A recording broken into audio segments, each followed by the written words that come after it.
Okay, let's see. Yes, we are on. Hey, Star fam. All right, so this is a review of the cycles. So we are going to have a quick recap of what was that? That was the new moon on December 23rd, moving into a full moon on, did I say November? December 23rd, sorry.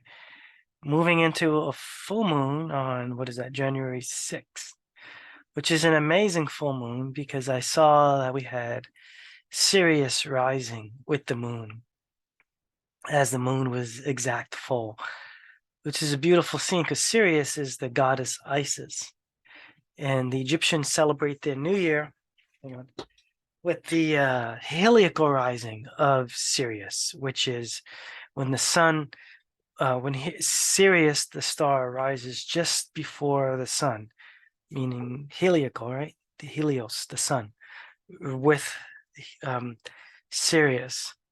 And the star Sirius is an interesting star because it's related to the goddess Isis, our primordial mother. It's said, let's see if I have the book. I wasn't prepared with my book, but there's a book called, it's right here, actually, hang on.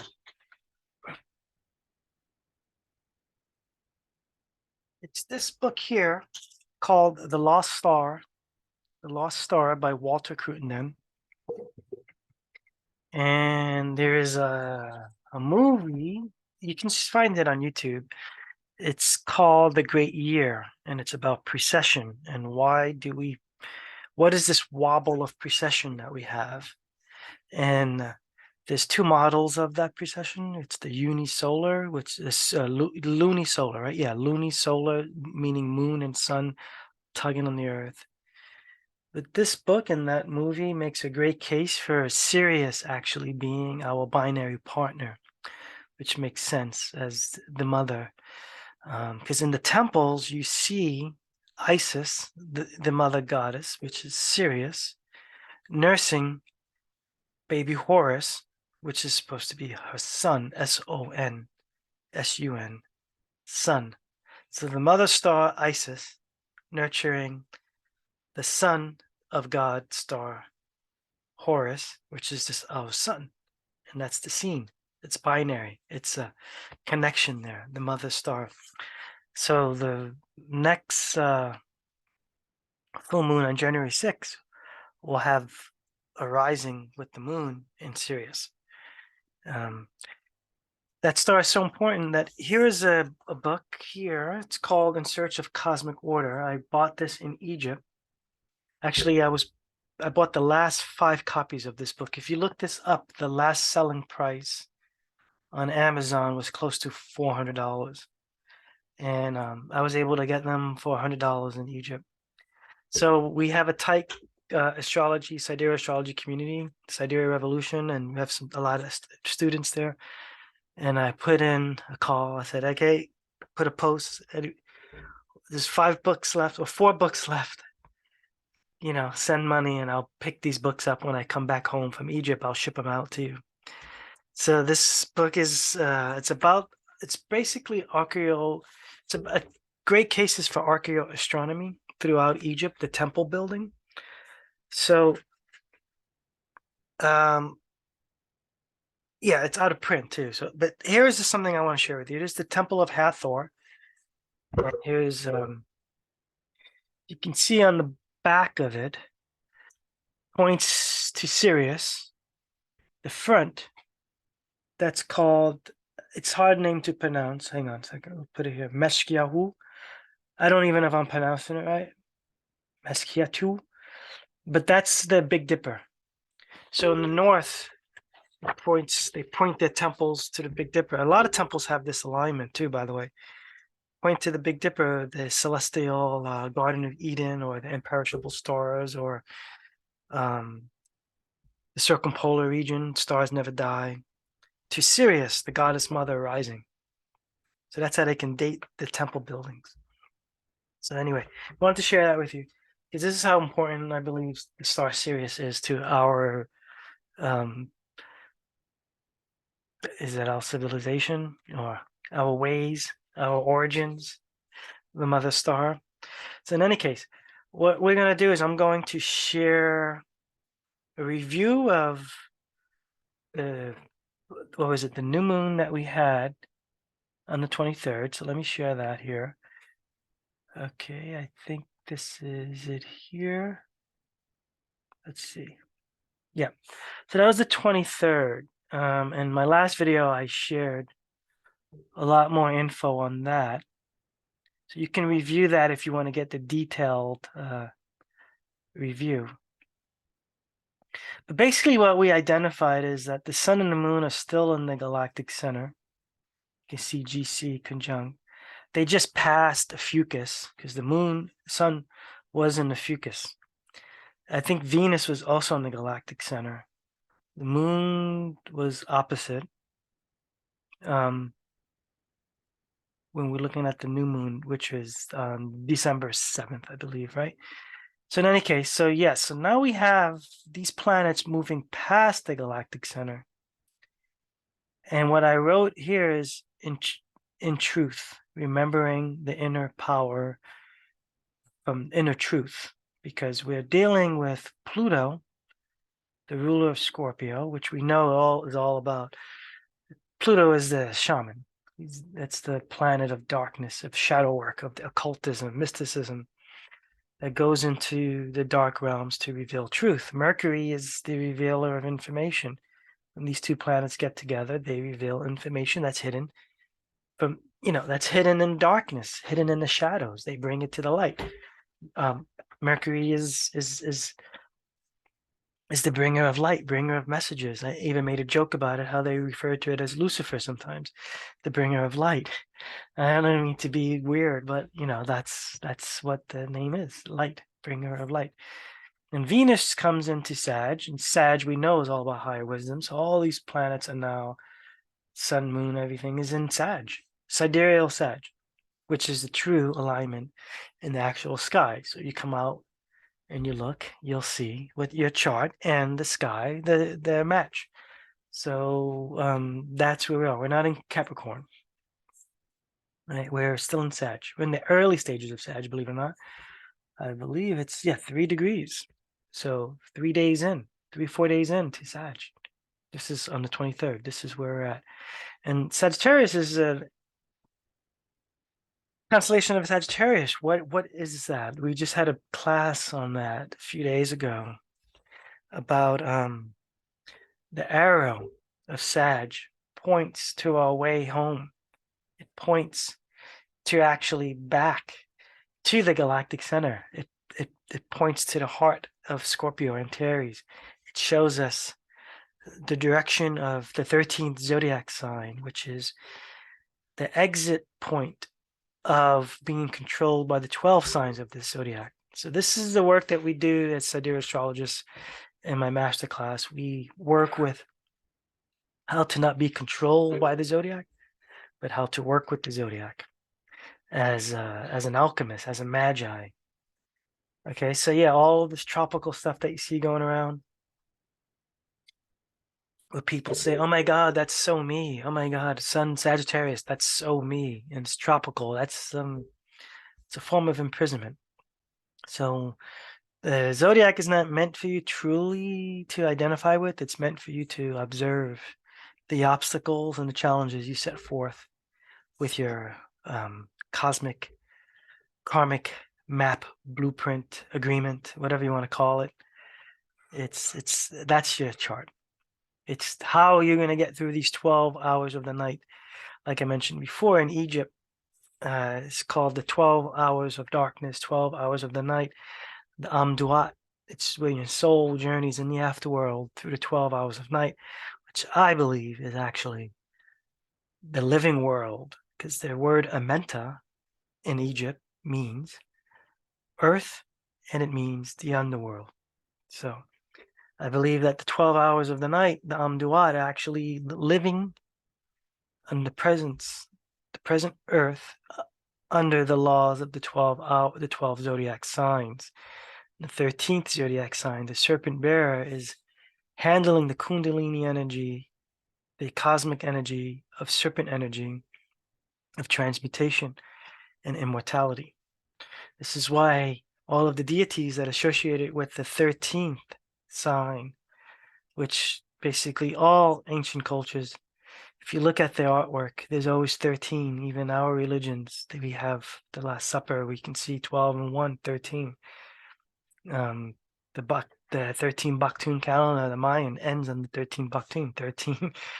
So there's a lot there. All right. So this is what we're doing here. This is the work that we're doing. So this is why we look at these forecasts and work with the lunar cycles as obstacles that we have to overcome. The lunar cycles are the lunar energy, I believe, is a joker energy. So we have to look at that as a trigger. Anyway, so let's move on. So let's quick review. We saw this stepping into the true power after we're dealing with Mars feeling defeat, because we were dealing with Mars retrograde in Taurus, feeling it's just a slowed down Mars. It's a defeated Mars, and a lot of people feel it. I've been observing it in myself and with people that I'm doing readings for. Their Mars is defeated, feels it's retrograde. We talked about this. I call it the infamous T-square between Uranus, Saturn. Uranus is the awakening to the new vision. Saturn is holding on to the old paradigm. But what I notice here is this Mars is sextiling this. Let me just make sure I'm correct. Yeah, sextiling this Chiron that then is going direct in Pisces. This is now, if you remember the last video about Mars, Mars was observing on the full moon. It was observing the wounds. It was observing all of that energy of reflecting on feeling defeated, and there was a lot more. So you look at that video if you want to get more. But now this is now moving forward in action with the healed Mars energy, because Mars can trip you up with a lot of egoic stuff. So obviously that was being healed on the last full moon, being reflected upon. So now this is the new moon. You're planting new. You have a new vision. Uranus is in Aries, ruled by Mars. Mars is in Taurus, sextile Chiron. So this is the wounded healer teacher. So this is now, picking, what is that called? Put your bootstraps or whatever, right? Pick yourself up by the bootstraps and move forward and learn from the wound. So this is what we're reflecting. So that was just a review. So now what we want to do, what my practice is. So I'm going to stop share and then I'm going to go do another share. Is we review the transits from that lunar phase on the 23rd, which was new moon. Let me just get my pen out. And then we're going to move forward towards, that was new moon. Now we're going to move forward towards full moon, which is with the Sirius rising. So the moon with Sirius rising. So just the transits are the daily contacts that the planets are having. We want to review the journey from new moon to full moon, try to figure out the planetary influences that are going on so we can either use them or avoid them. Perfect example of that is we can see Chiron direct. So that's the energy on the 23rd. That's what we just saw. What I'm curious about is two things. Mercury goes retrograde right here on the 27th, 28th, right? But my experience with this here, Mercury sextiles Neptune twice because we're dealing with a retrograde, so it swings back. So my experience with a Mercury retrograde and a Neptune is people feel underwater. I always get that information when there's a Mercury retrograde and it's hitting their Neptune or it's hitting the Neptune that we see. There's always this kind of like, oh my God, I feel so underwater, foggy, nebulous. And I just, all day long, it's just like I just check it off with each person I'm reading for. I'm like, yeah, I get it. So, and Neptune is in Pisces, which is the ruler. Neptune is the ruler of Pisces. But when these planets get together without a retrograde, they're channeling information. So channeling from the ether, spiritual messages are coming through Mercury. Spiritual messages from the abyss, the great spiritual realm, is Neptune Pisces. Bringing it into logic is Mercury. So that's a good thing on the first part of it. And you see here we have that going on, and then we have a retrograde. So we have information, so you'll have a stroke of spiritual insight, genius, energy. Then you have a retrograde, which will slightly throw you off course. Well, no, I'm sorry, that's the Venus. That's hitting Venus as well. So they don't evaluate. It's right after that is what we're seeing the Mercury goes retrograde. So we're seeing a Venus contact. So we want to identify what Venus is. Venus is in the galactic center at that time. Now that's where we got to pay attention to situations like that. So hang on one second. So Mercury here is Venus. It's Mercury goes retrograde. Mercury Venus conjunct. So there's something about the Venus energy, the feminine messages, because Venus went through. Sorry, on the 23rd, we were looking at right around here. We were looking at Venus was in galactic center. Right, that was when we were looking at. I was moving it backwards, but now it's not. Wait, I forgot. I must have lost it somewhere. But Venus passed through the galactic center, so it gained some spiritual, shamanistic, divine, feminine wisdom. Plus, we have that Sirius rising that's going to happen on this full moon. So there is some feminine information coming through, divine, feminine, cosmic consciousness coming through, divine Sophia energy coming through. And that's what we see with the Venus and the Neptune. Then Mercury goes retrograde, and then Mercury and Venus are conjunct while Mercury is retrograde. So that's like, I mean, these are, and then they're conjunct with Pluto.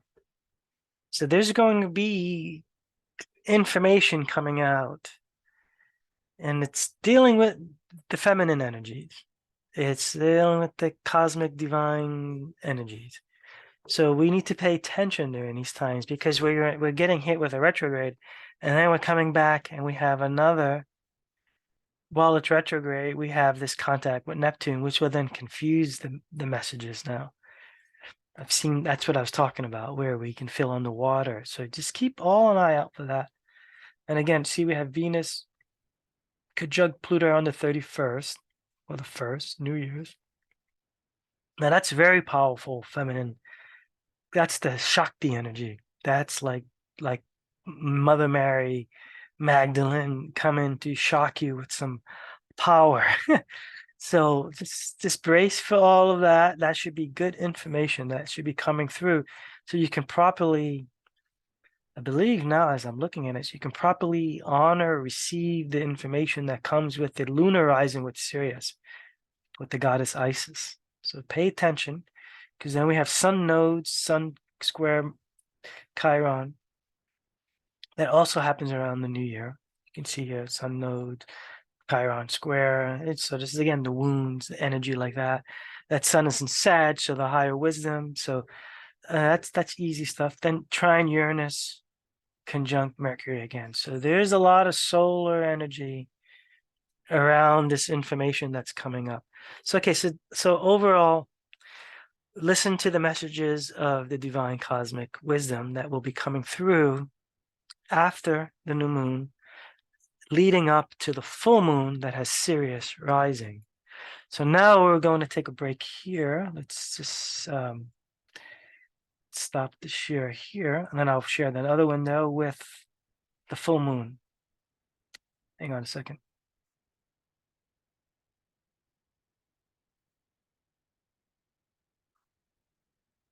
I believe that's it.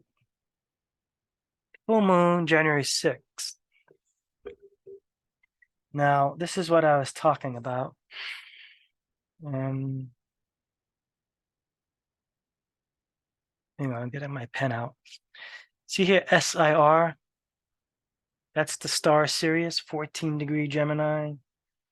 And here we're dealing with 15 is that 16 degrees? I wrote on top of it. Let me see if I can erase it. No. Anyway, 16 degree. So it's 2-degree separation, but it's a heliacal rising. Well, it's the lunar rising with Sirius. Um, I wrote what this means. I like to sometimes phrase the chart inner temple building, because remember I showed you the book earlier. The ancient Egyptians build their temples aligned with Sirius and the North Star, right? The Big Dipper, the circumpolar region, the imperishable star, the Garden of Eden. And you can see the moon and Sirius are having a sextile to the North Node in Aries. So this is literally an awakening. The Sirius Awakening. I have a book called The Sirius Mystery. Uh, who is it by? Robert Temple. It's right here.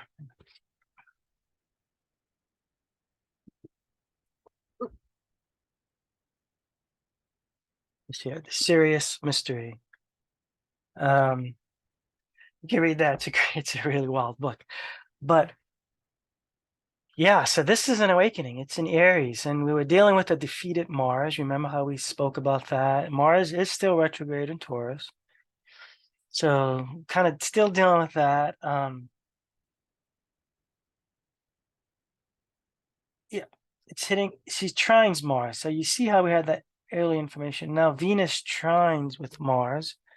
So and Venus now moved past the galactic center, moved past Sagittarius of higher wisdom, still conjunct with Pluto, so processing deep transformation energy, but it's in Capricorn. So now it's beginning to restructure. Because when Venus is close to the sun, that's the burning up of Inanna, the descent of Inanna, the shedding of the ego, the shedding of the values, the human values. So you can look up that story as well. So now she's in Capricorn, and Saturn is in Capricorn. They're not conjunct yet. They will be later. I think on the next new moon. But this just looks like like now taking form, responsibility. So Venus now has playing a responsible role after going through all this inner work. This is what I'm talking about, inner temple building. So Venus is the one that we're listening to now, that divine feminine energies that has been through the fire and back and is now like, okay, this is the forms that we have to take. This is the work, the structure. And of course, Saturn is there doing its thing. That's like, that's that infamous T square I talk about with the nodes, with the Saturn and Uranus. It's like, oh shit. And the nodes, right? T square with the nodes. You can see that, the nodes. And that node, South Node, finally moves into Virgo, which is remembering. Virgo that's the ultimate cosmic mother. That's the M, the mother, the womb of the universe, of our. This is like you can look it all up. The Magdalene, the Mother, the Mary, and that South Node is directly trine on the Sirius and the Moon. See, so that is remembering the way of the divine feminine mother. So if you look up this connection, it's Mother Mary and Jesus, Isis and Horus. Uh, you know what? If I can pause this, I'll try to pause this in a minute. I'll try to show that image, or maybe in the video. But just look at that image. This is the Divine Mother. This is what we're dealing with. This is the lunar rising of Sirius. So this is a significant full moon, believe it or not. And we spoke about the full moon, how it's an interesting orb in our sky. So yeah, so I'll leave you with that. What I want to do is I want to pause this just real quick. I want to pause. Hang on a second. Let me remember how to do this. I'm going to show you that image. Hang on one second. Okay, yeah, here's the image that I'm talking about here. This is, that's Isis and that's Horus. That's Mary, Jesus. So this is Virgo. This is the energy of Virgo that we see. Now I want to show you an image. Let's see if I have it here. I got it. It was the Temple of Karnak when I was there just recently. And that's the image on the wall. That's Isis and baby Horus. You can see the goddess Isis and Horus, the baby, because this is what's called here the luck of youth. Hang on, am I sharing this correctly? Let me try that one more time. Hang on a second. Oh yeah, I did share it. Okay, hang on. Here we go. Yeah, my YouTube videos are gonna be just real basic. I'm not into editing. So yeah, here he has the lock of youth. So that's the image. You see that image everywhere in the temples. And she's related to the star Sirius. So this is what we got going on. All right. So let's see. So that's our walk through the 2 lunar cycles. We walked from the new moon. We walked the transits. We got into the full moon with Sirius rising. And then we'll make another video for, leading up from disseminating from the full moon, like, letting go of what we don't need.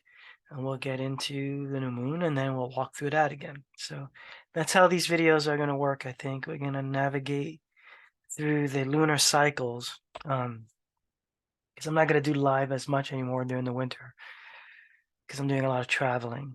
So anyway, yeah, I'll put links. If this makes it to YouTube, I'm not even sure yet. I'm just recording it. I'm not even sure what's going on.